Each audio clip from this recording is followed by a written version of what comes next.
football fans. I'm the Fantasy Football Girl, and this is As the League Turns, a weekly digest of the NFL's biggest, baddest, and best drama. The show that doesn't necessarily dig deep for stats, but does dig deep for dirt.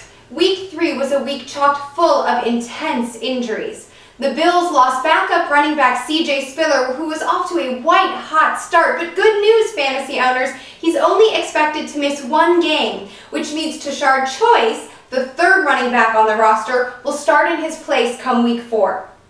The Lions quarterback Matt Stafford pulled a muscle in his leg after trying so hard to stay healthy last season during Detroit's overtime loss to Tennessee this past Sunday. As of right now, he's questionable for Sunday's matchup against the Vikings, which means backup quarterback Shaun Hill could likely take over. The Dolphins stud running back Reggie Bush, also known as Kim Kardashian's ex, also went down with a knee injury, but luckily he shouldn't miss too much time as there isn't any structural damage. Fantasy owners, like me, rejoice.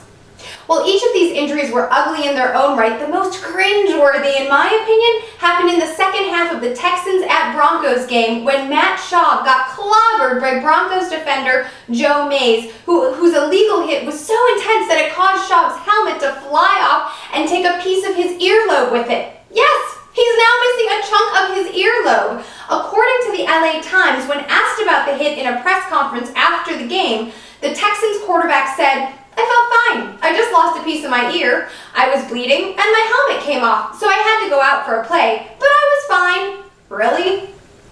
On a serious note, Oakland receiver Darrius Heyward-Bey was knocked out due to another dangerous helmet-to-helmet hit in the Raiders' emotional overtime win over the Pittsburgh Steelers. DHB had to be carted off the field and was motionless until finally giving a thumbs up to the crowd after what seemed like an eternity. I'm happy to report that Heyward-Bey has since been released from the hospital with a concussion and neck injury, but is expected to make a full recovery. Thank goodness. We were all praying for you, DHB, and we'll continue to send you nothing but good wishes as you get well. On another somber note, Baltimore Ravens second-year receiver Torrey Smith received news early on Sunday morning, less than 24 hours before kickoff, that his younger brother Tevin Jones had been tragically killed in a motorcycle accident.